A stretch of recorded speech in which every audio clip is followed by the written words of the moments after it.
Hey guys, tonight we begin with the fiery life and legacy of Boudica, the warrior queen of the Iceni, whose courage and fury shook the Roman Empire to its core.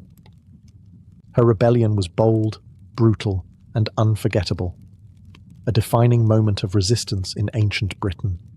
From being crowned queen to leading tens of thousands into battle, Boudica's life was a storm wrapped in iron and fire. So before you get comfortable, take a moment to like the video and subscribe. But only if you genuinely enjoy what I do here. And let me know in the comments where you're tuning in from and what time it is. It's always fascinating to see who's joining us from around the world. Now, dim the lights, maybe turn on a fan for that soft background hum, and let's ease into tonight's journey together. You are not born in a palace. There are no golden cradles or marble floors. You are born in a roundhouse, thatched roof, packed earth floor, smoke curling out of the hole in the ceiling like it's late for something. Outside, the wind hums across the moors. Inside, your mother hums something older. You are Iceni, born to the eastern edges of Britannia, a land the Romans will one day call a frontier, but which to you is simply home. There are no maps, only instincts. The rivers speak, the oaks stand tall, and the land feeds you when you respect it, and punishes you when you don't. As a child, you are not sheltered. You are wind-battered, mud-smeared, sun-warmed. You learn to ride before you walk properly. You learn the weight of a spear before you learn embroidery, which is just as well, since your embroidery looks like it lost a fight. Your parents encourage this. Daughters must be as sharp as sons, maybe sharper. Sons can be stupid and still inherit. Daughters have to earn it. The elders teach you stories, not from scrolls, but from memory. Tales of gods with antlers, queens with iron wills, and rivers that carry away cowards. You listen with wide eyes and a mouth full of honeyed oats. You don't just want to hear the stories. You want to be one. Your tribe lives close to the land and closer to rumour. You hear whispers of strange men with red cloaks and steel sandals landing to the south. They build roads where the earth didn't ask for them. They cut down sacred groves to make space for taxes. But they are far away. For now. You don't think about Rome. You think about horses. You think about the torque around your neck, bronze, heavy, passed down by the women who came before you. You think about your name, Boudica, and how it means victory. You smile at that. It feels more like a prophecy than a name. One day the Romans will know it too. But for now, you are still growing, still watching the fog roll in, still waiting for the story to begin. By the time you're 10, you've already learned two key truths of Iceni life. One, the Romans are always up to something, and two, if you don't learn to swing a blade, you may end up under one. You grow up surrounded by warriors, not polished soldiers with matching uniforms and synchronized marching like the Romans, but hardened fighters with wild hair, louder voices, and absolutely no sense of indoor volume. Armor is optional, scars are not. Your tutors are not scholars, they are survivors. Your lessons begin at dawn, not with arithmetic, but with a wooden sword and a bruised shin. You learn to block before you learn to breathe through your nose properly. Every meal comes with a side of training, whether it's dagger drills, spear throws, or dodging goats that seem personally offended by your existence. You're taught to ride by a man who's more horse than human and smells like he sleeps in hay, because he does. Your first mount is a shaggy pony with one eye and the attitude of a drunk badger. You bond immediately. But it's not all violence and livestock. You sit by the fire with the elders, listening to them argue about tribal matters with the same intensity one might reserve for life and death decisions. Spoiler, sometimes they are. You learn when to speak, when to listen, and how to roll your eyes politely behind someone's back. And then there are the druids, the local mystics, wrapped in robes and riddles, who insist on dragging you into rituals involving standing stones, sacred oaks, and long-winded poetry that may or may not be about you. One particularly dramatic elder insists you were chosen by the gods. You're not sure which gods or what for, but it sounds vaguely threatening. You grow into your name, Boudica, victory, and soon you are queen, not by birthright alone, but by alliance. You marry Prasutagus, the ruling king of the Iceni, a clever man, a cautious man, and importantly, a man who has learned to smile politely at Rome while gritting his teeth. Rome doesn't conquer all at once. Sometimes it offers contracts instead of swords. That's what happened to your husband. After an earlier revolt in 47 CE, not led by you yet, the Iceni agreed to become a client kingdom of Rome. A friend. You remain independent, in theory. In reality, you're now expected to nod approvingly at Roman taxes, Roman architecture, and Roman officials who can't pronounce local names. As queen, your life changes. You live in a larger roundhouse now, one with Roman pottery, and the occasional visitor in polished armor who smells like olive oil and superiority. You wear fine wool and imported jewelry, but you never forget the feel of iron and bone. You host feasts. You pour wine. You endure Roman small talk. One governor gifts you a polished bronze mirror. You almost return the favor with your axe. Still, you play the role well. Diplomacy is another kind of war, and you learn its rhythms. You watch Prasutagus walk the tightrope. He trades with Rome, keeps the peace, but never quite trusts the hand he's shaking. Together, you rule a tribe that hasn't surrendered, but hasn't rebelled. Yet. You give birth to daughters. 2 strong, sharp-eyed girls. They ride like lightning and bite like it too. You train them to speak with fire. You don't raise them to marry well. You raise them to survive. Then your husband grows sick. The illness spreads slowly, like ink in water. Prasutagus knows what happens to tribal lands when kings die without a Roman-friendly plan. So he does what he thinks is wise. He writes a will. He names Rome as co-heir to the Iceni kingdom, alongside you and your daughters. He thinks it's clever, a compromise, a bridge. But Rome doesn't do co-parenting, especially not with women. You bury your husband in silence. You place his talk on the altar. And then you wait. Not for grief to pass, but for Rome to arrive. And they will. Not with condolences, but with chains. Your husband's body is barely cold when they come. Roman administrators, wearing smug expressions and impractical cloaks, arrive at your settlement not to mourn, but to audit. They don't bring condolences. They bring scrolls, debt collectors, and a particularly punchable air of entitlement. Prasutagus's will, naming Rome and his family as heirs? Ignored. Conveniently. The empire claims everything. Land, weapons, livestock, treasure, even your throne. As if grief wasn't insulting enough, they inform you that the Iceni are now fully under Roman control. No vote, no ceremony, just Latin paperwork and a forced smile. You try diplomacy. You quote their own laws back at them. They quote steel back at you. Then it escalates.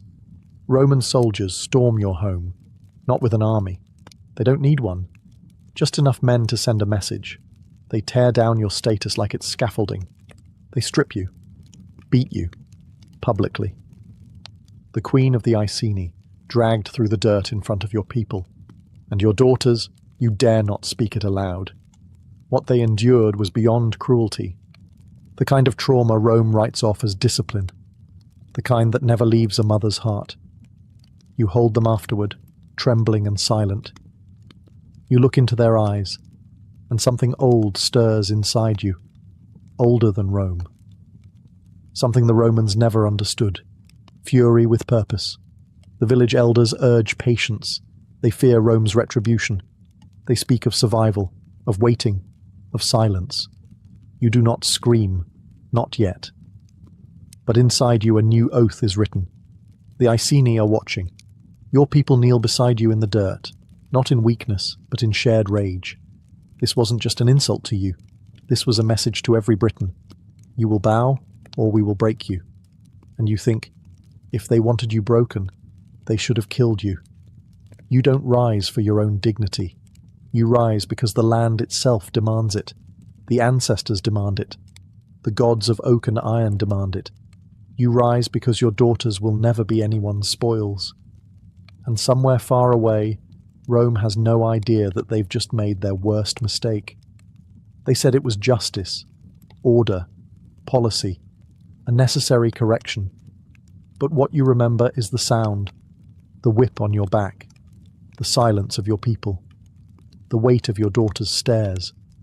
Not full of fear, but something worse, understanding. Because they know this isn't about tribute, or land, or politics. It's about humiliation.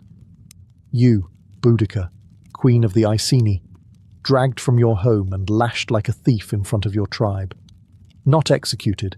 No, that would have made you a martyr. This is more efficient. You're alive, broken, visibly disgraced, meant to serve as a warning. But whoever authorized this had clearly never met an angry Briton. The scars on your back don't hurt as much as the memory of your daughters, what was done to them, what can't be undone. They are too young for vengeance, but you are not. And as the blood dries, you begin to calculate. You don't scream. You plot. You attend the tribal councils. You say little. You listen more. You gather the whispers of other tribes just as angry, just as bruised. The Trinovantes, the Catuvalauni, the Dobunni. Rome thinks you are all fractured, and they're right, but even a cracked rock can crush a man's skull if dropped from high enough. You begin speaking in metaphors: fire, storm, the mother bear who loses her cubs. You do not demand war. You offer revenge as a natural consequence.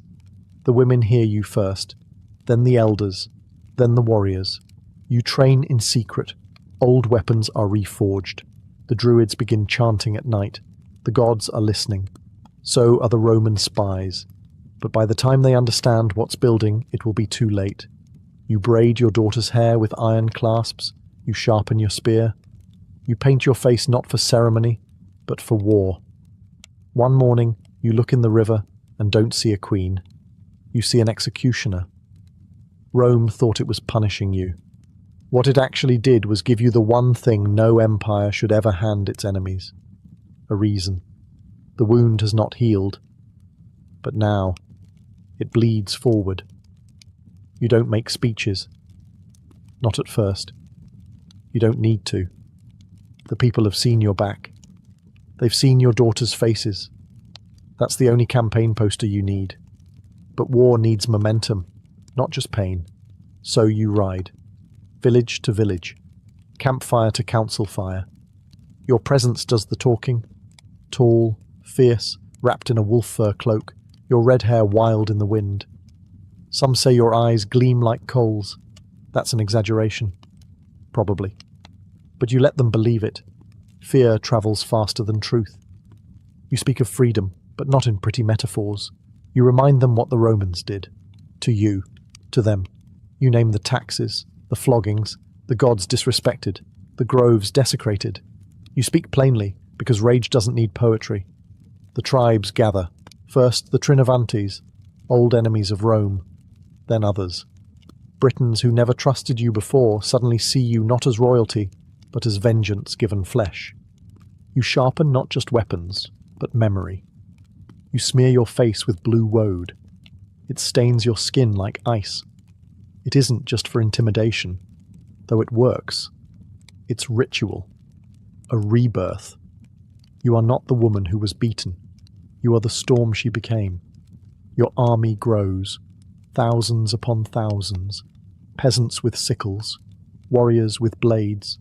Druids with eyes that stare too long. Even the old and lame bring something. Food, horses, stories. You ride a chariot, iron-bladed wheels cutting mud. Your daughters ride with you, not as ornaments, but as omens. You are a family affair now, a mother, not just of children, but of rebellion. Word reaches Roman ears, of course. At first they laugh. The Queen, leading an army? How quaint. Then scouts report numbers, scale, coordination. Rome stops laughing, but they still don't believe you'll actually do anything. After all, Britons bicker, tribes feud, women mourn. They don't lead wars, they don't burn cities. But you are not here to meet expectations. You are here to set them on fire. Smoke rises from your campfires, but soon, very soon, the smoke will rise from theirs. They keep coming, first in dozens, then hundreds, then thousands. They arrive on horseback, on foot, by cart and chariot. Some wear cloaks of wool. Others come nearly bare, painted in swirling blue, eyes bright with something between faith and fury. There are farmers who've never held a weapon, and warriors who've forgotten what it's like not to. A boy no older than your daughters insists on bringing a slingshot made from his father's belt.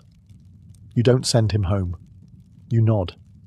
Because this is no longer a rebellion. This is a reckoning.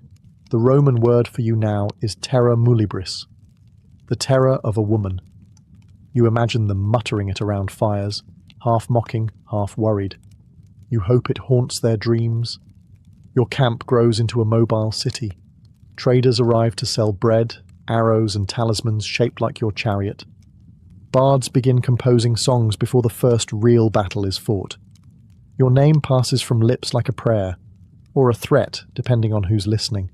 Still, you keep order. You appoint scouts, messengers, commanders of villages and clans. You don't want chaos. You want something Rome will never see coming. Organization.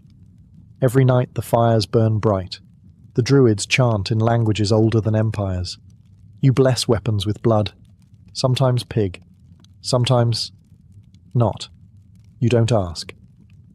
There's no official head count, but the Romans will later claim your force was over 100,000 strong. You don't count. You feel them. The heat, the noise, the pressure of 10,000 dreams pushing behind your chariot wheels. Your daughters sleep near you, curled beneath a bear pelt. You watch them. They sleep like children, but they march like queens. You look at the assembled army, your people, your fury, your fire, and you think, this is what Rome was afraid of, and they were right. You are not Caesar.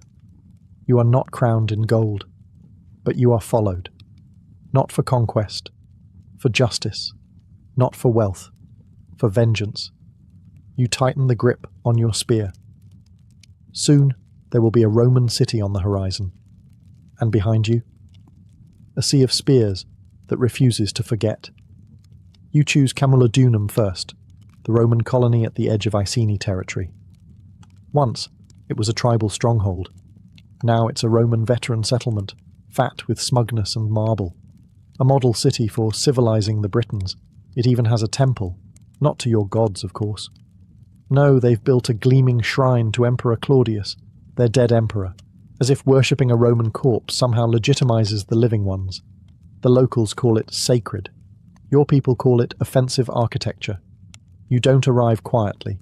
The scouts see you coming, or more precisely, they see the dust cloud you bring with you. Your army is too large to hide, and frankly, you've no interest in hiding. Subtlety is for traitors. This is a warning. Roman officials scramble. There are no legions stationed here, just retired soldiers and their families, men who thought their work was done. They arm themselves with rusted blades and parade armor. You arrive to find them preparing speeches, not defenses. You give them neither quarter nor time. The city falls in a matter of hours. Your army moves like a tide, smashing gates, toppling columns, torching villas. Your chariots circle, driving the terrified into narrow streets. The Roman citizens scream for mercy.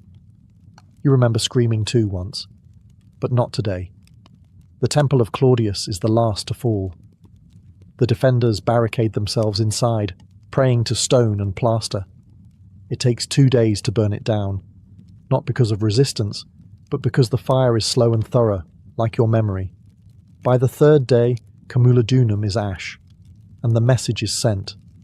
Rome has lost a city, not to another empire, not to a rival army, but to the very people it claimed were already conquered. You stand among the ruins.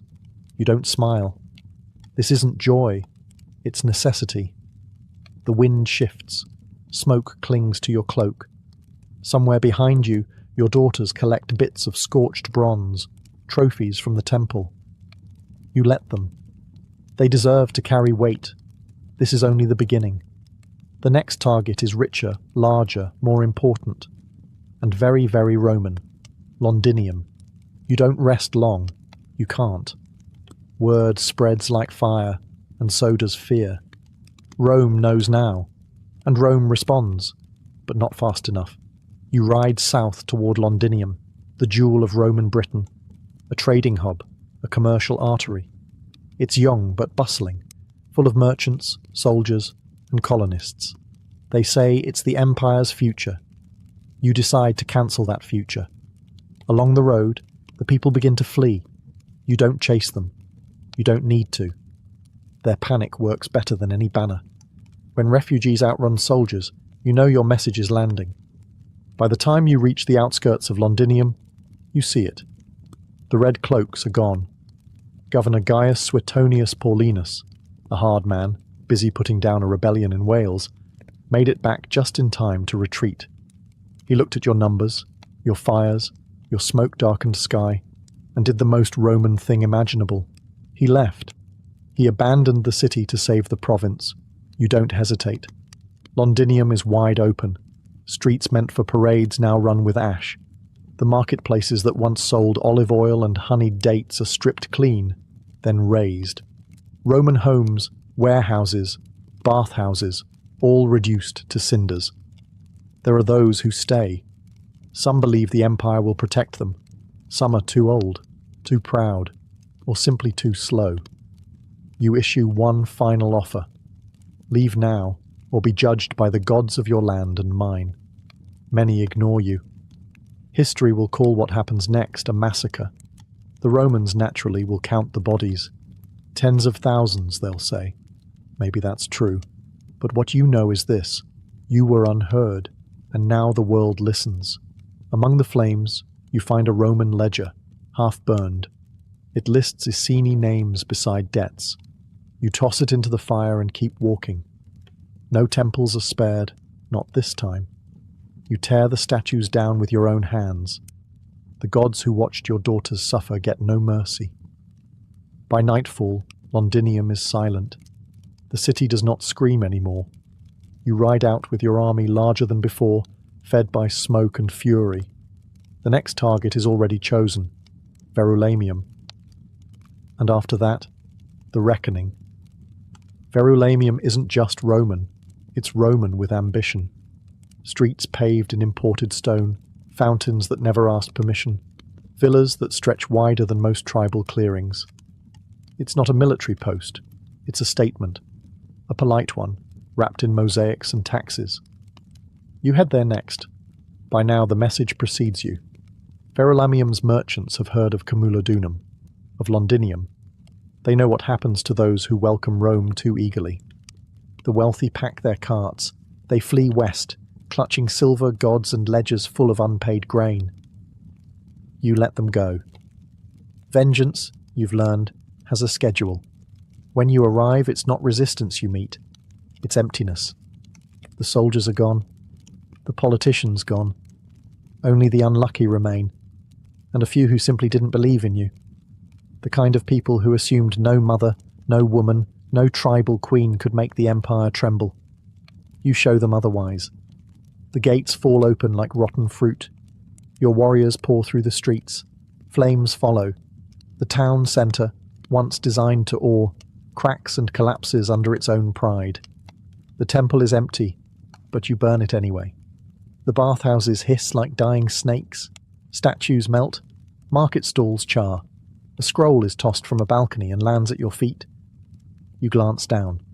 Latin, columns of numbers, and one word repeated often, tribute.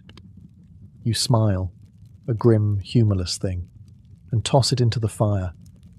It's not just the city that burns. It's what it stood for.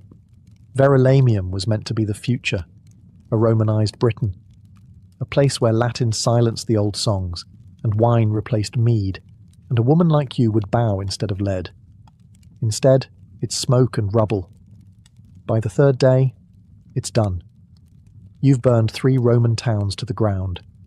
Your army swells with every step, with every ember. Some join because they believe, some because they fear, some because they have nowhere else to go. You don't ask why, you only ride forward. You've struck at the body. Now Rome will strike with its teeth. The governor is preparing a defence, and the final battle is on the horizon. You ride through ash now. It clings to your boots, your hair, your breath. The gods have had their offering. 3 Roman towns, burned to the bones, their columns toppled like brittle trees. You've written your message in smoke and charred stone, but you're starting to feel the weight. Not regret? No, but consequence. Your army is massive, unpredictable, glorious, and a bit bloated. Too many mouths, too much loot. Not enough discipline. The chariots creak under stolen pottery. Some warriors ride with gold necklaces and Roman tunics draped like trophies. A few have swapped spears for wine jugs. They cheer you still. They still chant your name. But it's changing. This army. It's no longer just vengeance. It's become movement, myth, momentum. And momentum has no brakes. You hear whispers. Some ask when you'll stop. Others ask why you haven't already marched on the Roman fortresses. And others, more honest, ask where the next loot will come from. Justice has followers, but treasure has investors. The Druids sense it too. They urge ritual, grounding, something to keep the centre from crumbling. You nod, but say little. Even you feel the tilt. You still ride at the front.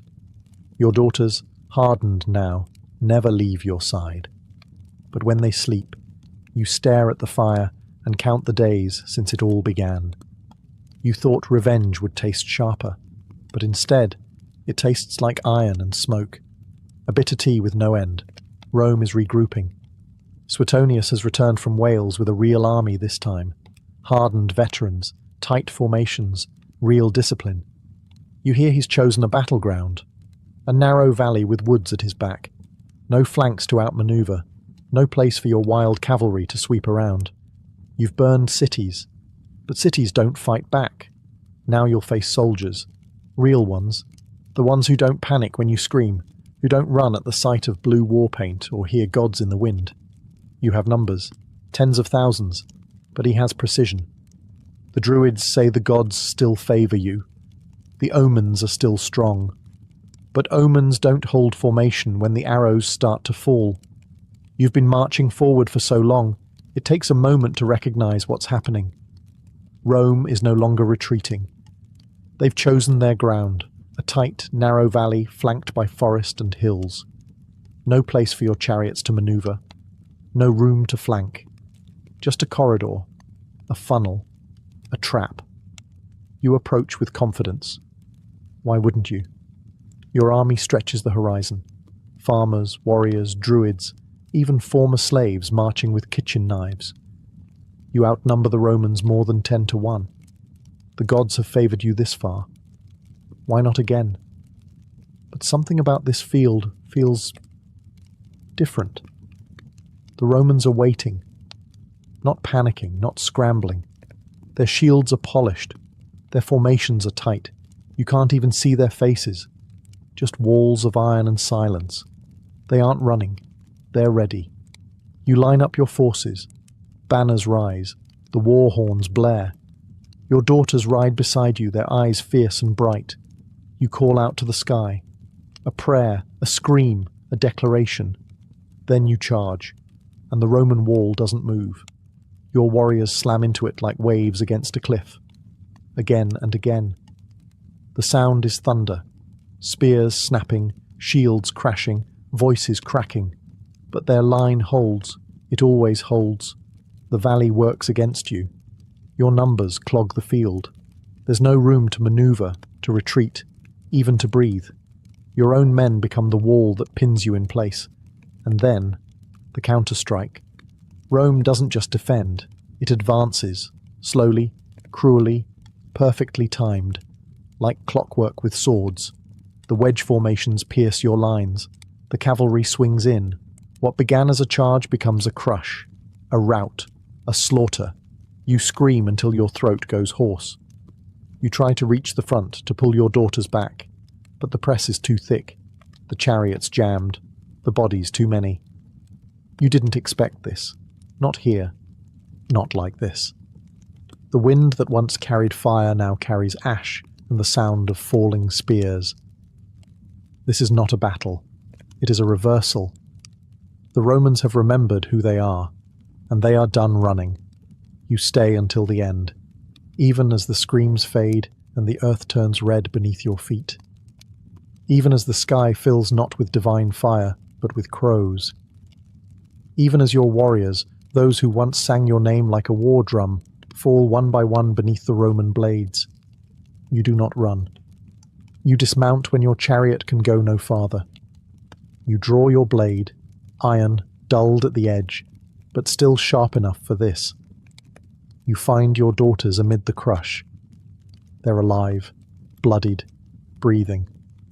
You press your foreheads together. No words, just recognition, shared fire, shared end. The Druids are already dead, their chants drowned by steel. Your army? Gone. Some trampled, others broken, others fleeing into the woods. Rome does not chase. It doesn't have to. The battle was surgical, brutal in its efficiency, a lesson written in flesh. You brought a tidal wave. They brought a dam, and it held. You retreat only when you must, slipping into the trees like a shadow. You find a hollow not far from the battlefield. Quiet, untouched, your daughters with you. The three of you sit beneath a twisted yew. You watch the branches sway, slow and heavy, like the breathing of the land itself. This wasn't just a defeat. It was the end of something older than Rome. The old gods, the old ways, the dream of a Britain that could belong to itself. They will write that you poisoned yourself, that you chose death over capture. Maybe that's true. Maybe not. No one will ever really know. What matters is this. You didn't die on your knees. You didn't die silent. You rose, you burned, you fought. You gave the empire a scar it would never forget. The Romans will claim victory, but even Suetonius will admit it. Your rebellion nearly lost them Britain. You weren't just a queen. You were a storm in human form. And even after your body returns to the earth, the name Boudica will echo, through fear, through fire, through every woman who refuses to be forgotten. The battlefield is quiet now. Suetonius, the Roman governor, surveys the carnage. His men collect weapons, strip bodies, pile the dead. Efficient, grim work. History demands records. And Rome, ever practical, begins rewriting before the blood has even dried. They call it a victory. Of course they do. They say Boudica died honourably, or dishonourably, or disappeared. No one agrees. Tacitus claims she took poison. Cassius Dio suggests illness. Some say she rode into the mist and became legend. A nice story, easy to market. But Rome prefers closure, something footnotable. Your daughters vanish from the record entirely, which is Rome's way of admitting you scared them. Britain remains under Roman control, but it's different now. The empire doesn't build new temples to Claudius. It tightens the reins, fortifies the settlements, garrisons more troops. They rule, yes, but cautiously. With the occasional glance over the shoulder, they'll pretend you were a fluke, a moment, an outburst. But moments don't burn cities. Outbursts don't rally nations. You became the one thing Rome couldn't annex, a myth. Years pass, centuries. The empire collapses as all empires do. But your name survives, passed in whispers through British woods, carved into stones, sung in halls lit by fire and defiance. They turn you into a symbol, sometimes a queen, sometimes a goddess, sometimes a mother of the nation. The Victorians, always sentimental, will build a bronze statue of you in London. Chariot wheels spinning, daughters by your side, forever frozen just before the charge. You, who nearly broke the empire, reduced to tourist inspiration. But you don't mind. because myths are stubborn, and fire, even once extinguished, leaves behind heat.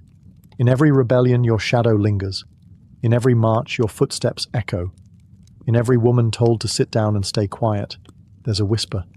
Boudica did not. History tries to bury you beneath the ruins of your defeat, but it never quite manages to keep the earth still. You are not gone. You are rooted. And the ashes? They're fertile. Let's begin with the smoke. Thin, curling, persistent. It rises slowly through the still air of a sacred hall, the kind of place built with silence in mind. You are in ancient Mesopotamia, or perhaps Egypt, or maybe a temple in India. It doesn't matter much. The practice is nearly the same. Here, fragrance is not luxury, it is necessity. Priests, barefoot and robed, carry small clay burners or bronze censers, filled with glowing embers. Upon these, they drop resin, beads of hardened tree sap, gathered from distant lands, frankincense with its bright citrus edge, myrrh, darker, earthy, almost bitter. The moment it touches the coal, it sizzles, then smokes, then perfumes. The air is no longer air, it is sanctified. In the temples of Egypt, they took this further. A blend known as kaifi was meticulously prepared, a mix of over a dozen ingredients, wine, honey, raisins, juniper, and cinnamon among them. It wasn't cooked during the day. It was prepared at dusk, when the coolness allowed aromas to rise more gently. Kaifi wasn't just a fragrance, it was a ritual in itself. The making of it was prayer. The burning of it was offering. The smell of it was believed to calm the gods and the dead. In ancient India, sandalwood and camphor played similar roles. In Greece, temples burned aromatic woods and resins to accompany hymns. In early Israelite tradition, the burning of incense was dictated by exact measurements. Too much, or the wrong mixture, was considered dangerous. Divine things had rules. Why all this attention to smell? Because for the ancients, scent was a pathway, a road from the mortal to the divine. Unlike statues or songs, scent is invisible and lingers. It travels in all directions. It reaches you even if you close your eyes. To ancient peoples, that made it sacred. So the temples remained fragrant, constantly, not just during ceremony. The air itself became an offering. A place could smell holy. And if a place could smell holy, then maybe, just maybe, you could too. Now breathe in, as if you were standing there, and exhale. Let the smoke rise and fade. Now let us drift east, to the warm shores of Egypt, to the glittering city of Alexandria. Imagine the breeze coming off the Mediterranean, salty, warm, heavy with jasmine and sandalwood. Cleopatra, Queen of the Nile, ruler, linguist, alchemist of seduction, did not simply wear perfume. She crafted legend from it. Cleopatra understood something few rulers truly grasped. The nose remembers. Long after gold has dulled and words have faded, scent lingers. It clings to memory. So she used it, not only to entice, but to command. She wasn't merely perfumed, she was an experience. According to the Roman historian Plutarch, Cleopatra once had the sails of her royal barge soaked in perfume, oils of rose and cinnamon, so that her arrival could be detected by scent alone, long before she came into view. The air around her was curated. You smelled Cleopatra before you saw her. You remembered her long after she left. Inside her palace, she had perfume laboratories, where attendants mixed oils with myrrh, balsam, and rare resins from Arabia and India. These weren't just pleasant concoctions. Cleopatra studied them. She experimented. She believed certain scents could stir passion, bring sleep, even shift fate. She wasn't wrong. Aromatherapy, thousands of years before the word existed. And yet her perfumes were more than romantic. They were political tools. When Cleopatra met Julius Caesar, and later Mark Antony, she was already a master of timing, dress, and smell. She knew which oils to wear in which settings. Frankincense in temples, neroli for banquets, musk and spikenard in private chambers. Every note had a purpose. There is even a legend that Cleopatra once created a scent so alluring that it caused a general to forget his own name. That may be fiction. But what is certain is this: no other ruler made fragrance into a language as she did. For Cleopatra, perfume was not indulgence, it was power. It was strategy, a whisper delivered not through voice, but through the air itself. So tonight, if your room is still, imagine her walking past. You won't hear her, but perhaps you'll smell rose and cinnamon and honeyed wind, and that will be enough. Now let the breeze take us to the marble courtyards of Greece and Rome, lands of columns, scrolls, and long philosophical walks. But tonight, we do not come for debate, we come for fragrance. The Greeks approached scent with curiosity. They believed aroma was more than decoration. It shaped behavior, even morality. Hippocrates, the father of medicine, recommended aromatic baths and massages to maintain balance in the body and mind. For him, rosemary oil wasn't just pleasant, it was medicinal. Sandalwood soothed, myrrh purified, scent aligned the soul, but not everyone agreed. The philosopher Plato looked at perfume with suspicion. In his view, perfumes softened character, made one lazy, indulgent. A strong citizen, he argued, should smell like hard work, like olive oil and wisdom, not exotic spices.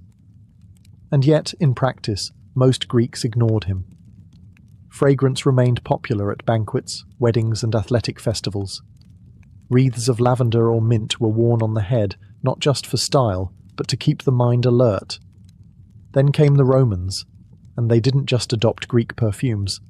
They escalated the entire affair. Romans perfumed everything. They bathed in rosewater, scented their clothes with saffron, and even sprinkled perfumed dust on banquet floors, so that each footstep released fragrance. At grand feasts, guests were anointed with oils between courses.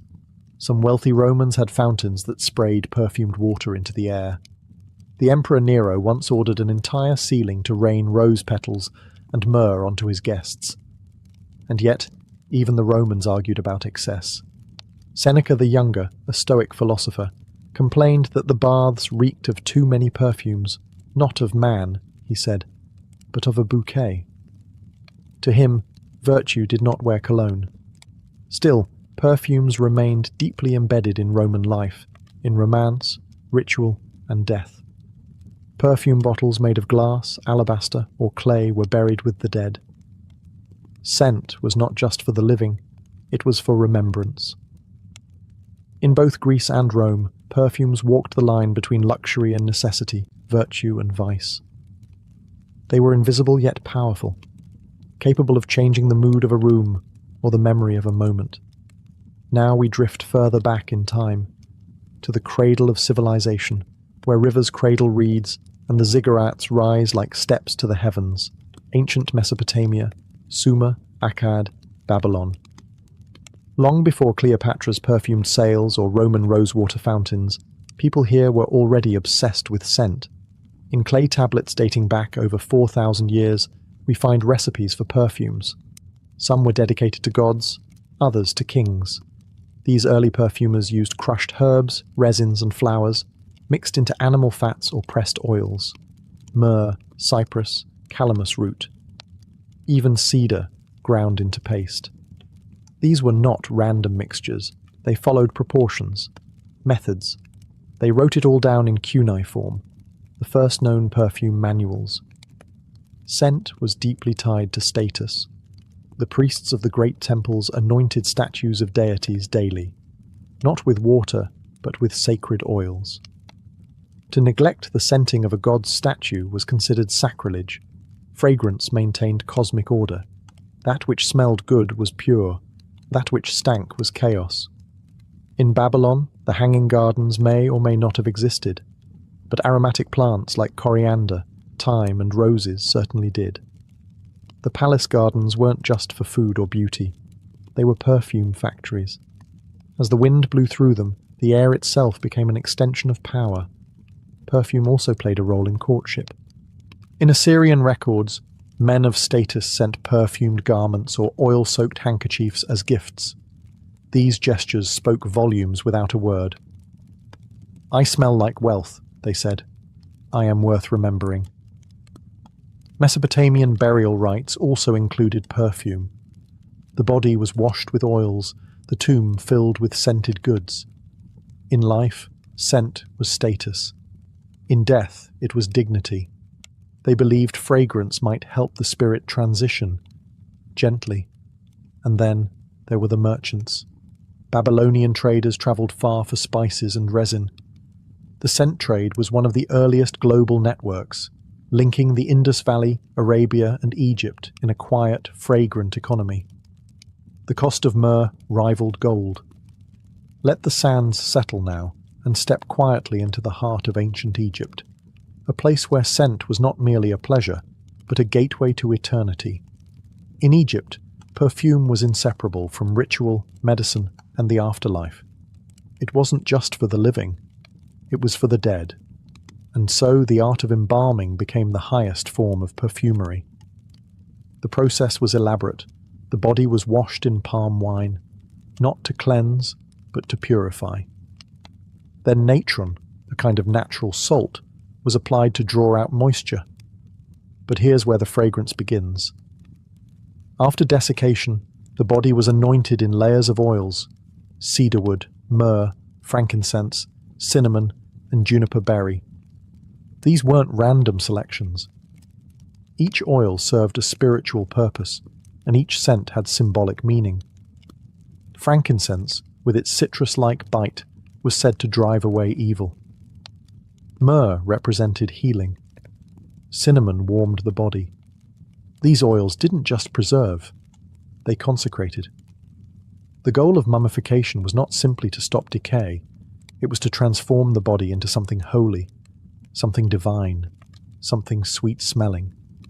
The ancient Egyptians believed the gods themselves smelled good, that the breath of the gods was fragrant.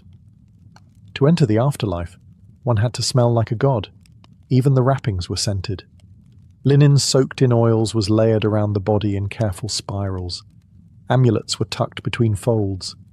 In some royal tombs, archaeologists have found small perfume jars still sealed, still containing traces of thick resinous paste, thousands of years old, and yet faintly aromatic.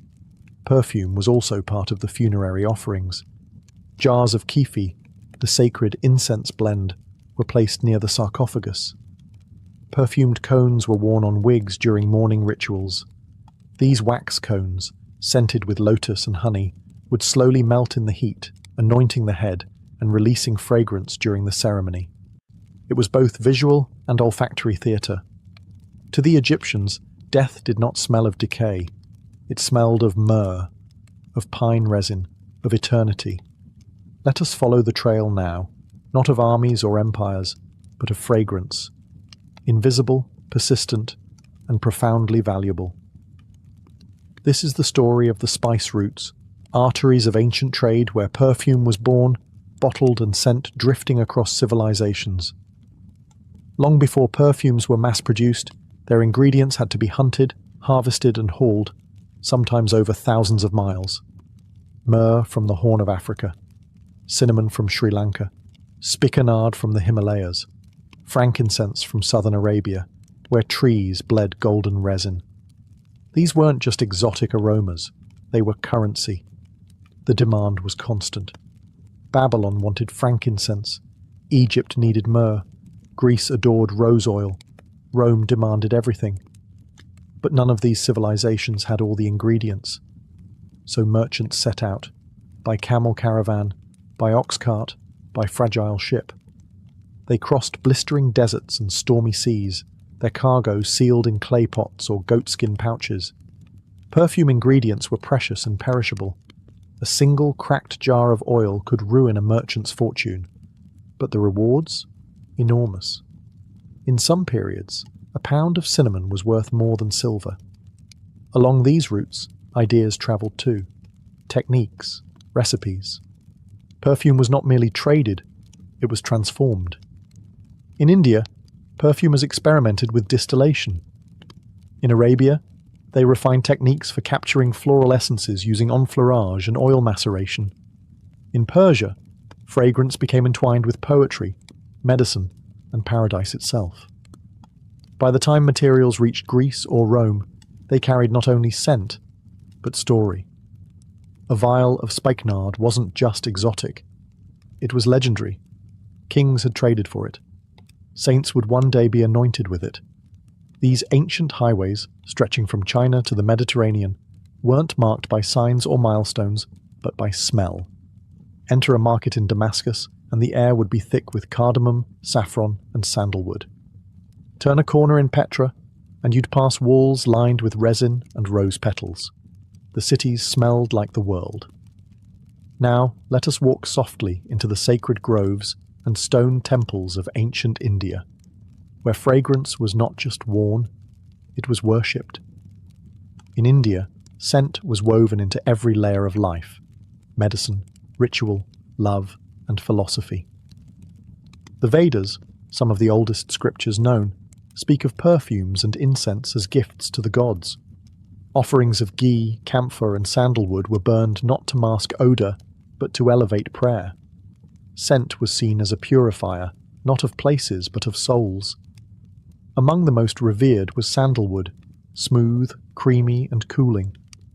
It was ground into paste and applied to statues of deities, to the foreheads of priests, and to the bodies of the dead. The scent was considered calming to both gods and humans. To apply it was to align oneself with peace.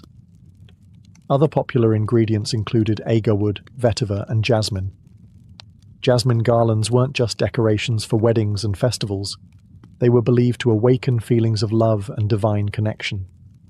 In classical Sanskrit poetry, lovers often describe each other not just by appearance, but by fragrance. Perfume wasn't bottled in the modern sense. Instead, it was blended fresh. Oils were extracted by soaking petals in sesame or coconut oil, sometimes with milk, and filtered through fine cloth. This slow, deliberate process gave rise to attars, concentrated natural perfumes that were treasured for their complexity. But perhaps the most remarkable aspect of Indian perfumery was its link to meditation and healing. In the system of Ayurveda, certain smells were said to balance the body's energies, known as doshas.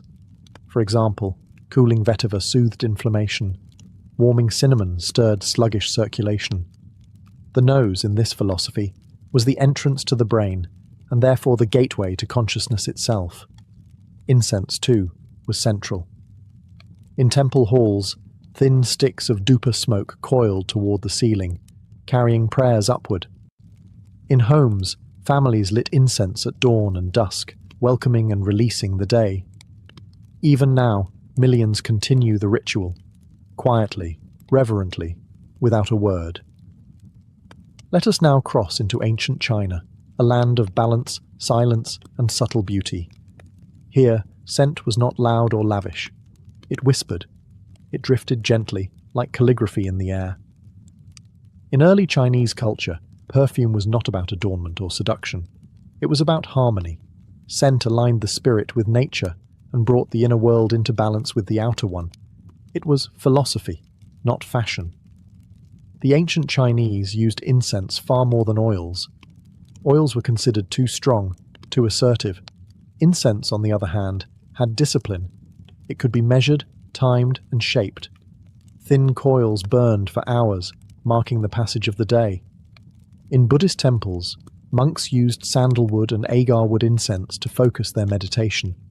The soft smoke served as both clock and compass, leading the mind inward.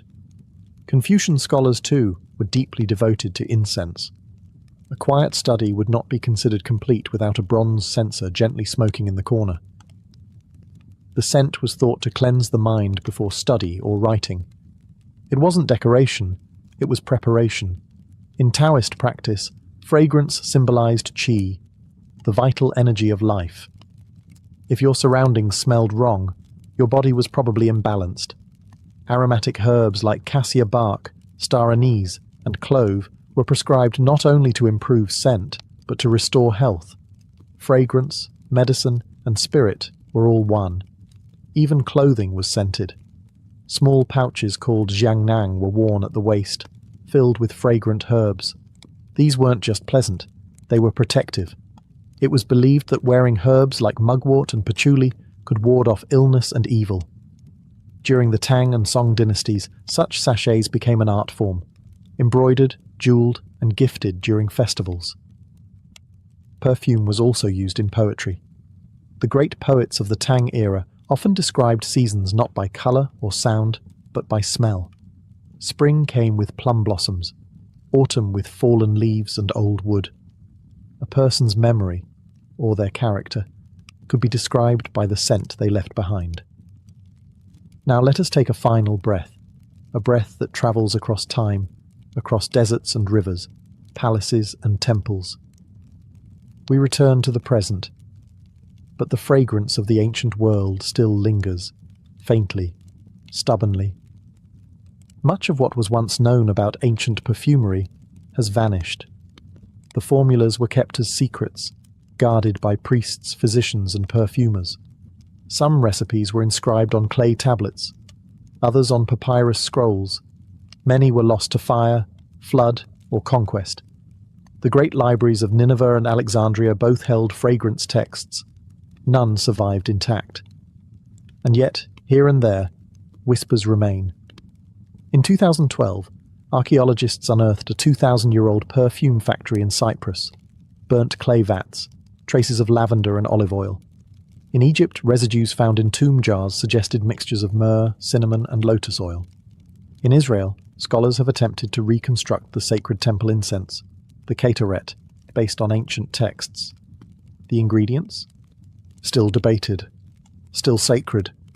Even Cleopatra's perfumes have been reimagined. A team of researchers in 2019 claimed to reproduce one of her signature blends, based on ancient recipes and residue from Egyptian perfume bottles. The result? Dark, spicy, earthy, long-lasting. Not the kind of perfume found in modern shops, but something deeper, something older. Perfume, after all, is memory suspended in oil. It tells stories silently. You cannot hold it, yet it holds you. One drop can carry 1,000 years. Today, the descendants of those ancient scents live on, in rituals, in medicine, in flowers pressed between pages. Modern perfumers still use oud from agar wood, just as in China. They still use myrrh and frankincense, just as in Mesopotamia. Rose oil, still expensive, still beloved, just as Cleopatra favoured. Even the idea of scent as sacred remains. Lighting incense before meditation, spraying perfume before a special evening, washing a loved one's hands in rose water. These gestures are ancient. We just forgot how ancient. It began with a sound, not the clank of chains or the bark of a hound, but something softer, a whisper, passed from one person to another under cover of darkness, behind cabin doors and church pews. It wasn't a name or a threat. It was a direction. North. In the early 1800s, enslaved African Americans began fleeing the plantations of the American South, not just with desperate hope, but with help. The Underground Railroad was not an actual railroad. There were no tracks, no trains. It was a hidden web of people, places, and plans, routes carved into memory, safe houses disguised as ordinary farms, barn lofts with trapdoors, false-bottom wagons, cellars behind walls, conductors, often free black Americans, white abolitionists, or formerly enslaved people themselves, guided runaways on foot, by night, using only the stars, especially the North Star, to navigate. They crossed swamps, rivers, and forests. They slept in haystacks and hollow trees. And they knew that one wrong knock could mean capture or death. Yet, the system worked. And it spread. Word of mouth became the most powerful signal, using songs, quilts, and code words to mark houses that could be trusted. A lantern in a certain window, a particular flower planted out front. Everything meant something. It wasn't centralized. There were no headquarters.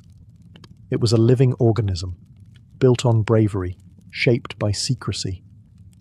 And it relied entirely on trust. A person risking everything to run had to rely on strangers, in strange lands, with no certainty of safety. And yet they ran. By the mid-1800s, the Underground Railroad stretched from the Deep South to northern states like Ohio and Pennsylvania, and even farther, to Canada, where US laws could not reach. Thousands of people escaped through this invisible network, and behind every escape was an untold number of quiet heroes, farmers, ministers, teachers, and families who opened their doors, shared their bread, and risked imprisonment for the sake of a stranger's freedom. It was not an act of rebellion, but of conscience, of humanity. In the silence of those nights, footsteps moved through cornfields and creeks, inching toward freedom. The railroad didn't run on steam. It ran on hope and whispers. She stood barely 5 feet tall, with a soft voice and a scar on her head that never let her sleep through the night. But when Harriet Tubman moved, people followed, and chains were broken. Born into slavery in Maryland around 1822, Harriet Tubman knew the brutality of bondage firsthand. She had been beaten, whipped, and nearly killed before she ever reached adulthood. At one point, a heavy iron weight thrown by an overseer fractured her skull. It left her with a lifetime of headaches and vivid, dreamlike visions she believed were messages from God. In 1849, Harriet escaped alone. She followed the North Star on foot, through the marshes, woods, and danger. It would have been enough to survive. But Harriet wasn't finished. She went back, and again, and again. Over the course of a decade, Harriet Tubman returned to the South an estimated 13 times, guiding over 70 enslaved people to freedom. She never lost a single one. Not a single person under her care was captured. A feat so extraordinary, it became legend even in her lifetime. She carried a pistol, not just for protection against slave catchers, but to prevent anyone from turning back. The stakes were too high. If you were with Harriet, you kept going forward. They called her Moses, after the biblical figure who led his people out of Egypt. Like Moses, she relied on faith, but also on precise planning, uncanny timing, and trusted allies. She knew which homes to stop at, which rivers to cross, and which towns to avoid. She moved at night, using songs and bird calls to communicate in code. Harriet Tubman eventually became one of the most wanted women in the South. A $40,000 reward was once offered for her capture, an astronomical sum for the time, but no one ever turned her in. Later she would work as a nurse, a Union Army spy, and a suffragist. But it was her time on the Underground Railroad that shaped her legend, not as a myth, but as a symbol of what one person can do against a system built to crush them. Harriet Tubman did not free half a nation. She simply refused to leave anyone behind. There were no printed maps, no train schedules, no road signs that read, "Freedom, next exit." The Underground Railroad was built entirely on memory, trust, and silence. Every turn of the path had to be remembered, not written. Every safe house had to look like any other farmhouse on the outside, and something entirely different within. Routes varied depending on the time, region, and threat level. Some ran through dense forests of the Carolinas, others followed the rivers of Ohio, or the winding roads of Pennsylvania. For many, the final destination was Canada, where US law could not drag them back. But getting there meant navigating through hundreds of miles of slave patrols, bounty hunters, and betrayal. That's where the genius of the system came in. Safe houses, known as stations, were often homes of abolitionists, Quakers, free black families, or sympathetic farmers. These homes might contain hidden rooms behind staircases, trapdoors in kitchen floors, or false walls that led to candle-lit cellars. Some even used hollowed-out wagons with false bottoms to transport passengers during the day. The people who guided escapees from one safe location to another were called conductors. They memorized entire networks, landmarks, friendly homes, dangerous areas, and often risked arrest or worse if caught. Passengers had to trust these conductors completely. There was no going back. But how did they communicate all this without tipping off slave owners or authorities? Code. A song sung in the fields might hold a double meaning. Follow the drinking gourd was more than music. It was a set of directions. The drinking gourd referred to the Big Dipper, and its handle points to the North Star, a celestial compass guiding people north. Quilts hung on fences might show patterns that indicated safety, a star for direction, a log cabin for shelter, a zigzag for danger ahead, a lantern in a window, a certain flower in a pot. These were the signs of sanctuary. Everything was ordinary. And yet, everything was part of something extraordinary. It wasn't luck that saved people on the Underground Railroad. It was design, precise, patient, and deeply human. A map you could not see, but you could follow, with faith and footsteps. Freedom was never free. For those who stepped onto the Underground Railroad, the price was staggering, paid not just in footsteps, but in fear, silence, and sacrifice. Runaway slaves risked far more than capture. Laws like the Fugitive Slave Act of 1850 made it legal and profitable for anyone, even in free northern states, to seize an escaped slave and return them for a bounty. The law required citizens to assist in captures and punished those who helped fugitives with fines and prison time. Even those who had been free for years lived with the constant threat of being dragged back south. For the escapees, every movement was danger. Patrols rode on horseback, checking woods and roads. Dogs were trained to hunt human scent. Wanted posters bore descriptions, scars, skin tone, height, and rewards tempting enough to turn neighbours into informants. Yet despite this, they ran. Families were often torn apart. A mother might escape with one child, leaving others behind, promising to return. Some did. Many couldn't. The journey was long, and the penalty, if caught, was brutal. Whipping, imprisonment, mutilation, death. But the danger wasn't only for those running. The conductors and allies who opened their doors were also hunted. People like Levi Coffin, a white Quaker businessman in Indiana, helped an estimated 3,000 fugitives, knowing full well he could lose everything. Black abolitionists, especially, faced even greater risk. Free African Americans caught assisting runaways were often themselves accused of being fugitives and kidnapped into slavery. Entire communities sometimes paid the price. In some towns, safe houses were burned. In others, Underground Railroad participants were attacked or driven out. Still, they persisted. Because for many, the question wasn't whether it was legal, it was whether it was right. These were not professional spies or trained revolutionaries. They were farmers, teachers, ministers, mothers, and children. Ordinary people doing extraordinary things in the face of terrifying consequences. What made the Underground Railroad remarkable wasn't that it existed. It was that, despite the cost, it never stopped. Every lantern lit in a window was an act of defiance. Every door opened was a quiet revolution. And every step taken toward freedom was a step into danger willingly embraced. In the heart of many southern and northern black communities, there stood one building that was more than just a place of worship. It was shelter. It was strategy. It was signal. The church. For those fleeing slavery, and for those helping them, the black church was both fortress and flame, sacred in more ways than one. While slave owners allowed some religious gatherings, they often restricted unsupervised worship, fearing what they called Negro spirituals might stir rebellion. And they weren't wrong. Those songs carried more than faith. They carried information. Swing Low, Sweet Chariot wasn't just a hymn. It was a message that a chariot, a conductor or wagon, was coming soon to take someone home, code for a journey north. Wade in the Water advised fugitives to travel through rivers and streams, not just to escape dogs, but to erase scent.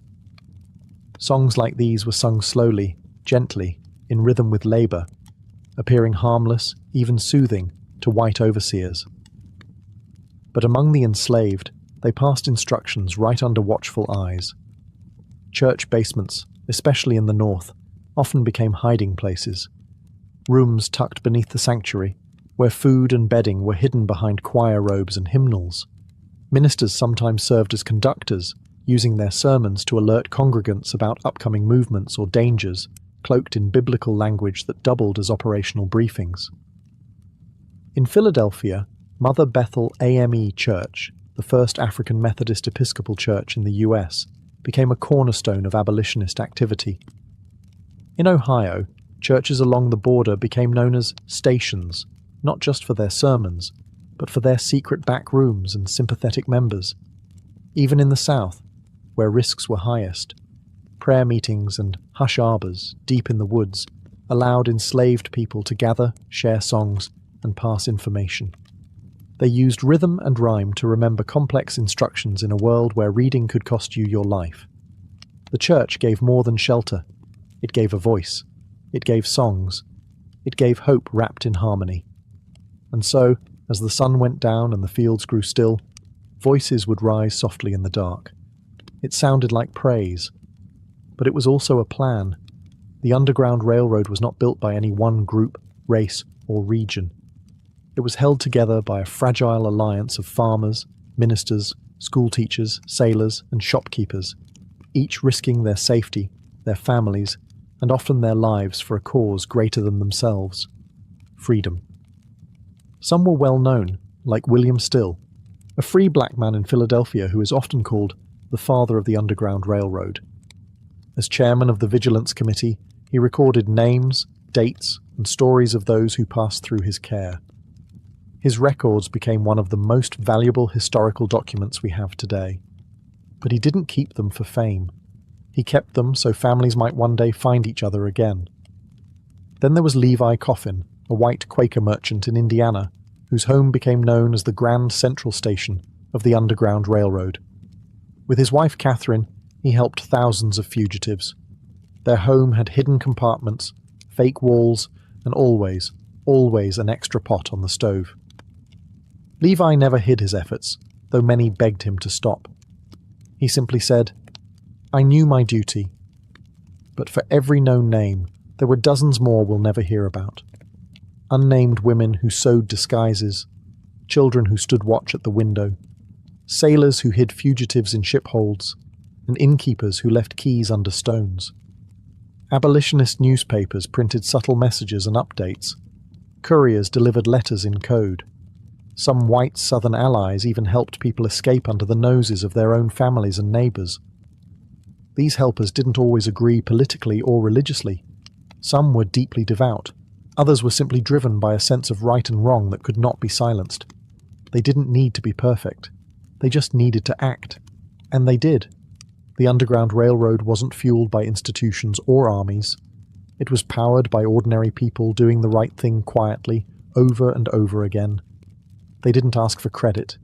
They just left a door unlocked, lit a lantern, gave a meal, whispered, "Go now," and vanished into history, leaving only freedom in their wake. For many who rode the invisible rails of the Underground Railroad, freedom didn't come with the first step out of the plantation, nor with the last safe house in Ohio. It came across a border, one that marked more than just geography. It marked safety. It marked survival. It marked Canada. In the early to mid-1800s, even northern US states became unsafe after the passage of the Fugitive Slave Act of 1850, which allowed escaped slaves to be captured and returned from almost anywhere in the country. No papers, no questions. Freedom was fragile, unless it lay beyond America's reach, so they pressed on. Canada, under British law, had abolished slavery by 1834. Once fugitives crossed into Ontario, often by way of Detroit, Buffalo, or upstate New York, they were finally beyond the grasp of slave catchers and US law. There, they could breathe. Not easily, not always safely, but legally. That mattered. The journey was brutal. Long stretches were made on foot. Rivers had to be crossed in rowboats under the cover of night. Some fugitives bribed ferrymen. Others waited for ice to form before walking across. Each crossing was a gamble. And yet, they came. By some estimates, 30,000 to 40,000 formerly enslaved people made it to Canada. Entire communities formed in places like Windsor, St. Catharines, Buxton, and Toronto. There were schools, churches, businesses. Black Canadians began publishing newspapers, founding anti-slavery societies, and advocating for civil rights, not just for themselves, but for those still in bondage back south. Harriet Tubman herself lived in St. Catharines for several years, using it as a base for her return trips into the US to rescue others. For her and many others, Canada wasn't the end. It was a beginning, but it wasn't a paradise. Racism and economic hardship still existed. Black settlers were often segregated and given the hardest, lowest-paying jobs. But they were not property. They were not hunted. And that difference meant everything. So imagine the moment. Your feet touch foreign soil. Your heart is still racing. You turn and look behind, across the river, across the past, then forward. For the first time in your life, no one owns you. You are free, and the stars are still overhead. The Underground Railroad didn't just change lives, it rattled the foundations of a slaveholding society, and that society fought back. To Southern slave owners, every successful escape was more than lost property. It was a crack in the wall of their power. Their wealth, laws, and way of life all relied on one brutal fact. People were treated as things, and the Underground Railroad shattered that illusion, one step at a time. So they struck back with fear. Posters offering rewards for fugitives became a common sight. $100, $500, even $1,000 for a man, woman, or child, returned dead or alive. Slave catchers, some sanctioned by law, others simply bounty hunters, roamed northern states with dogs, pistols, and forged paperwork. Free black Americans were often kidnapped off the street and sold back into slavery under false claims. To make escape even harder, Congress passed the Fugitive Slave Act of 1850, the most draconian version yet. It forced northern officials and citizens to aid in recaptures. Judges were paid more for ruling in favor of slaveholders, and anyone who assisted an escape, even with bread or shelter, could face fines and jail. The law turned even free states into hunting grounds. Cities like Boston and Philadelphia became battlegrounds between slave catchers and anti-slavery activists. In some cases, mobs broke into courthouses to rescue captured fugitives before they could be sent south. The South, meanwhile, painted the Underground Railroad as criminal conspiracy. Pro-slavery newspapers accused Northern abolitionists of stealing property and inciting rebellion. Rumors of insurrection spread fear and were sometimes used to justify brutal crackdowns on enslaved communities. And yet, the railroad pressed on, because the very intensity of the backlash only deepened the resolve of its operators. They dug tunnels, added false walls, built tighter networks. Some moved further north, into Canada, to avoid the growing reach of federal enforcement. The resistance didn't stop the railroad. It revealed just how powerful it had become.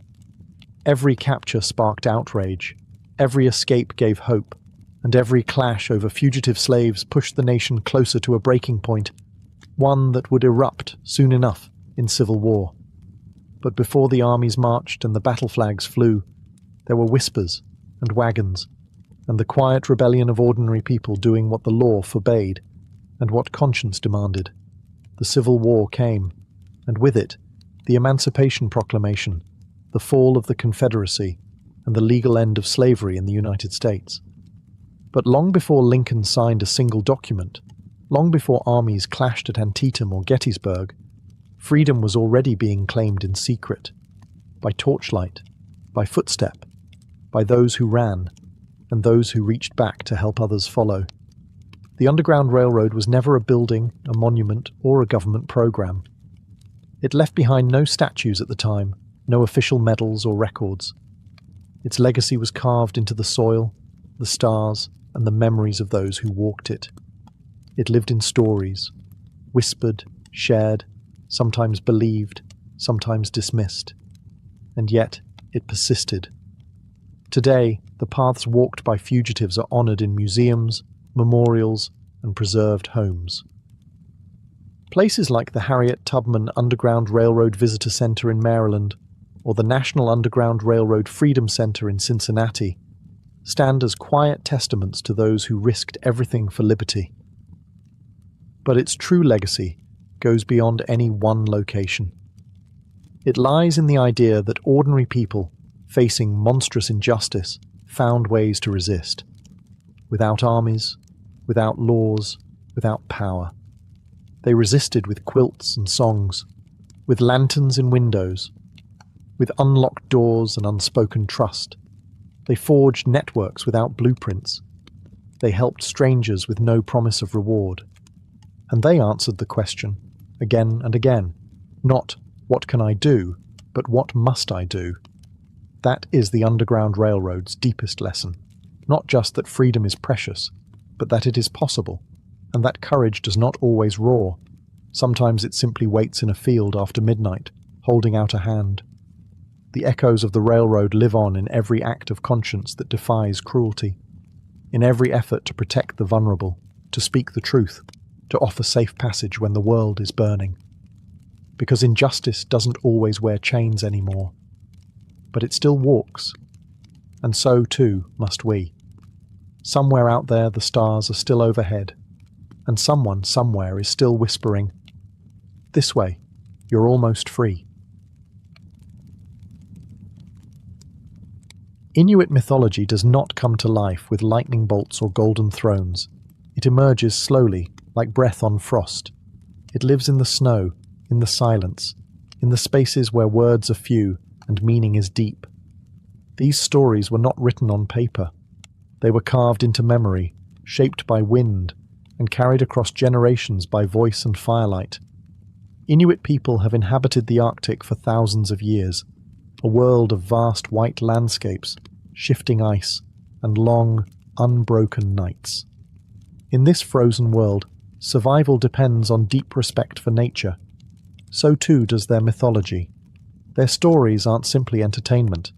They are lessons: how to live, how to hunt, how to honor the balance between humans, animals, and spirits. The line between the natural and the supernatural is thin. The wind can whisper. The ocean can breathe. The animals can hear your thoughts. Unlike many mythologies that separate gods from mortals, Inuit tales are more intimate. The spirits live among the people. They watch. They guide. Sometimes they punish. They are not distant. They are personal. Elders would tell these tales in low voices inside snow houses, wrapped in fur, with the wind howling just outside. Children listened, not just to learn the stories, but to understand the land. A myth about a raven wasn't just a bird tale. It taught cleverness. A story about a seal spirit wasn't just eerie. It reminded hunters to offer thanks for the animal's life. Time moved differently in the Arctic. So did storytelling. No clocks, no rush. A story could stretch over a night or a season. Each retelling would shift slightly, like drifting snow, shaped by the teller, the audience, the moment. Inuit mythology is not a single book or pantheon. It is a constellation of beliefs, shaped by different Inuit groups across Alaska, Canada, and Greenland. But the themes echo: transformation, survival, the spirits of animals, the power of the sea, and the mysterious presence of Sedna, the sea goddess, the mother of all marine life. These aren't just old tales. They are living echoes in the ice, still carried by wind, still whispered in the dark, beneath the frozen waves of the Arctic Ocean, in a kingdom of cold silence and drifting bones, lives Sedna. She is not a goddess in the classical sense. She does not sit on a throne. She does not wear a crown. She is tangled in the currents, her hair long and dark, her fingers lost to betrayal. Sedna is the most powerful spirit in Inuit mythology, the mother of all sea creatures. The seals, whales, walruses, and fish are said to have come from her. She governs the ocean's bounty, and if she is angered, the hunt fails. The sea goes quiet. The people go hungry. Her story changes from place to place, as all oral traditions do, but the bones remain the same. Once she was a young woman. Some say the daughter of a creator god, others say a girl of no special birth. Many versions tell of how she refused suitors or was tricked into marrying a bird or a dog disguised as a man. Her father, seeking to rescue her or rid himself of shame, takes her away by boat. But the storm rises. As the sea crashes around them, her father, in fear or desperation, throws Sedna overboard. She clings to the side of the boat, screaming for help. But he cuts off her fingers one by one. As they fall into the sea, each severed piece becomes a creature, a seal, a fish, a whale. Sedna sinks. She does not die. She becomes. Now she dwells beneath the sea in a shadowy realm, her hair always tangled, her spirit always watching. When hunters are greedy or disrespectful, she withholds the animals. She must be appeased. A shaman is sent into trance, journeying beneath the sea, combing her hair, calming her fury, asking for forgiveness. Sedna is pain. Sedna is power. She is the memory of betrayal and the keeper of balance. She is why hunters must give thanks. Why no part of the animal is wasted. Why silence follows the kill. She is the ocean's grief and its mercy. And even now, under the ice, Sedna waits, listening. In the Inuit world, animals are not just animals. They are watchers, teachers, spirits wrapped in fur and feather, fin and fang. To survive in the Arctic is to live among beings that are powerful, intelligent, and deeply aware. You do not conquer them. You speak to them. And sometimes they speak back. Inuit mythology is filled with stories of animals that walk between worlds, not just physically, but spiritually. Some transform, appearing as humans in animal form, or animals who shed their skin to walk among people as men or women. These are shapeshifters, and they carry both wisdom and danger. The raven is one of the most enduring figures, a trickster, clever and unpredictable. In some stories, he steals the sun to bring light to the world. In others, he plays games with humans or rearranges the landscape just for amusement. Raven is not evil, but he is never entirely safe. He is a reminder that nature does not always follow your expectations. The polar bear, Nanook, is not just a mighty hunter. He is sometimes a guardian spirit, sometimes a man in a bear's body. To kill one is to enter a sacred contract. The bear must be honoured, its bones returned to the earth, its soul thanked, or else the spirits may turn cold and silent. Then there are the spirits that guard the animals themselves. Every creature, seal, fox, caribou, has an inua, a kind of soul. If the animal is mistreated or taken without respect, its inua can return in anger. Some Inuit stories tell of animals who come back, disguised as people, to punish or test those who forget gratitude. And always, beneath the surface, there is the quiet truth. Humans are not the masters of nature. They are guests, temporary ones. And the animals, seen or unseen, are older than memory. So children are taught early. Do not laugh at the raven. Do not waste what you hunt. Do not step on a sleeping seal's shadow. The spirits are always watching, not from the sky, but from the snow, from the trees, from behind eyes that do not blink.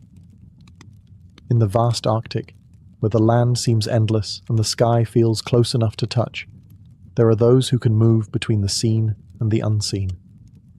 They are not priests, not prophets. They are something older, wilder. They are the Angakuk, shamans of the Inuit. The Angakuk is not chosen lightly. Some are born with signs, unusual dreams, visions, or survival from impossible accidents. Others are trained. But all must walk the edge between life and death, sanity and silence, earth and spirit. Their role is both healer and messenger. When someone is sick and no herb or bone can cure them, the Angakuk is called. When the seals vanish from the ice or storms rise without end, it is the Angakuk who travels, not by foot, but by soul. Through drum and trance, chanting and breath, they enter other realms. Worlds hidden beneath the ocean, inside the sky, behind the land itself. It is not a vision, it is a journey.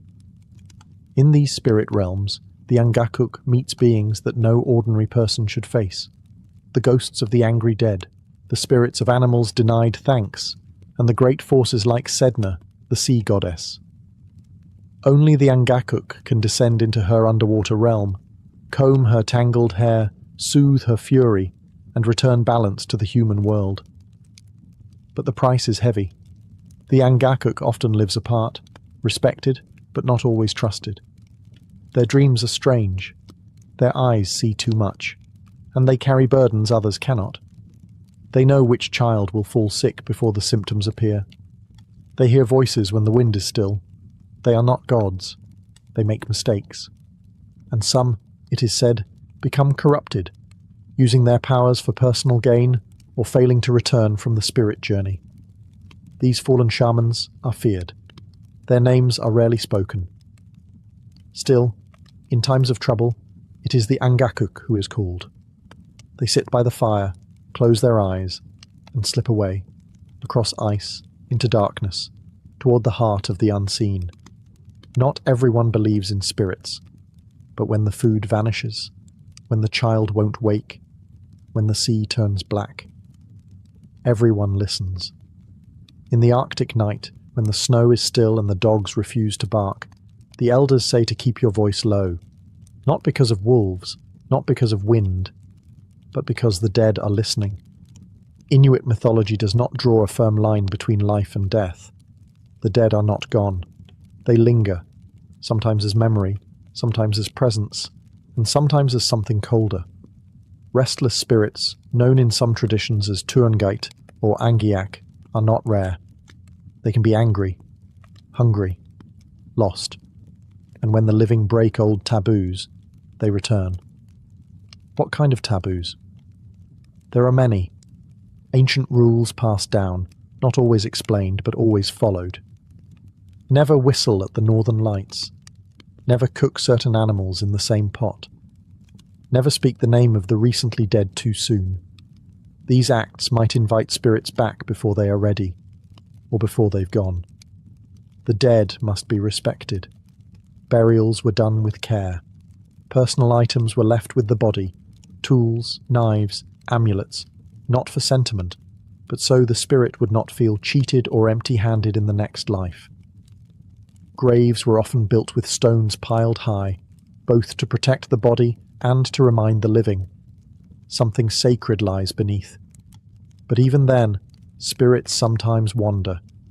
Some return out of love, a mother to watch over her child, a hunter to guide his family. But others come back out of pain, betrayal, or simply because they cannot rest. Their shadows might flicker across the tent wall. Their voices might echo in the creak of ice. An unexplained illness, a string of bad luck, a persistent cold that no fire can cure, all might be signs that a spirit is near. When this happens, the Angakuk is consulted. Through chants and offerings, they may speak to the dead, offer closure, or even guide the spirit to rest. But sometimes, only silence can protect you. And so, the people remain careful. They do not joke about death. They do not speak carelessly at night. Because in the Arctic, the past does not sleep. It walks, and it remembers. On some Arctic nights, when the sky is clear and the world is still, the heavens begin to move. Curtains of light ripple across the darkness. Green, violet, sometimes red. They flicker like fire. They swirl like wind. These are the aurora borealis, and in Inuit mythology, they are not just beautiful. They are alive. To the Inuit, the northern lights are not a meteorological phenomenon. They are spirits. Some say they are the souls of the dead, playing across the sky, dancing, celebrating, perhaps watching. Others say they are the torches of ancient hunters, lighting the way through the night sky in search of game. But they are never meaningless. In some Inuit regions, it is believed that the lights are the spirits of children lost too soon, laughing and playing with a walrus skull as a kind of celestial game. In others, the lights are the ancestors themselves, gathered in the sky to remind the living of their presence, not in words, but in motion. The lights are also said to be warnings. When they flash and swirl quickly, it may signal that spirits are restless or displeased, that something in the human world has gone unbalanced, a broken taboo, a forgotten offering, a neglected ritual. The sky remembers what we forget. Because of this, the aurora must be treated with deep respect. Children are told not to whistle at the lights. It might call the spirits too close. Some say whistling can make the lights descend and slice off your head. Others say it opens a door for the dead to enter the world of the living. The Inuit did not fear the lights, but they did not take them lightly. They were watched with reverence. They were signs, messages, warnings, or sometimes simply gifts. And even now, when the lights appear over a quiet village, the old stories stir. People step outside and watch. They fall silent, feeling something ancient move above them. No voice explains it. No science replaces it. Because sometimes, what dances in the sky is not a question to solve. It's a reminder that we are never alone under the stars. In the beginning, there was ice and silence. The land was flat, endless, and covered in snow, untouched by human foot or animal track. But even in that emptiness, life was waiting. Inuit creation stories don't begin with fire from the heavens or gods sculpting mountains. They begin with nature itself, vast and mysterious. The world was not made at once. It formed slowly, spirit by spirit, breath by breath, shape by shape. One story tells of Raven, or Tulugak, a powerful and clever spirit who once lived in the dark, for there was no sun, no moon, no stars. The world was shrouded in permanent shadow. Raven grew tired of stumbling in blackness, and so, with trickery or wisdom, or both, he stole light from a selfish being who had locked it away. He flung it into the sky, breaking it into pieces. The sun, the stars, the moon. Raven's gift gave the Arctic its long summer days and its haunting winter nights. Other stories speak of giants who once walked the land, beings of immense power and loneliness. These giants shaped mountains with their hands, carved rivers with their footprints, and filled the oceans with their tears. Eventually they faded, but their bones became the land. Their breath became the wind. There are also tales of two brothers, spirits who argued over how to make the world. One brother created caribou, sleek, fast, and wild, but the other said they would be too hard to hunt. So he made them weaker, and a balance was formed. These stories remind listeners that the world is not perfect. It is negotiated. Everything has its cost. Creation, in Inuit belief, is not a one-time event.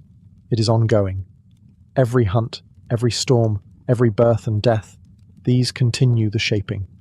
The land listens, the sea shifts, the world is not finished, and humans, we are not masters, we are guests.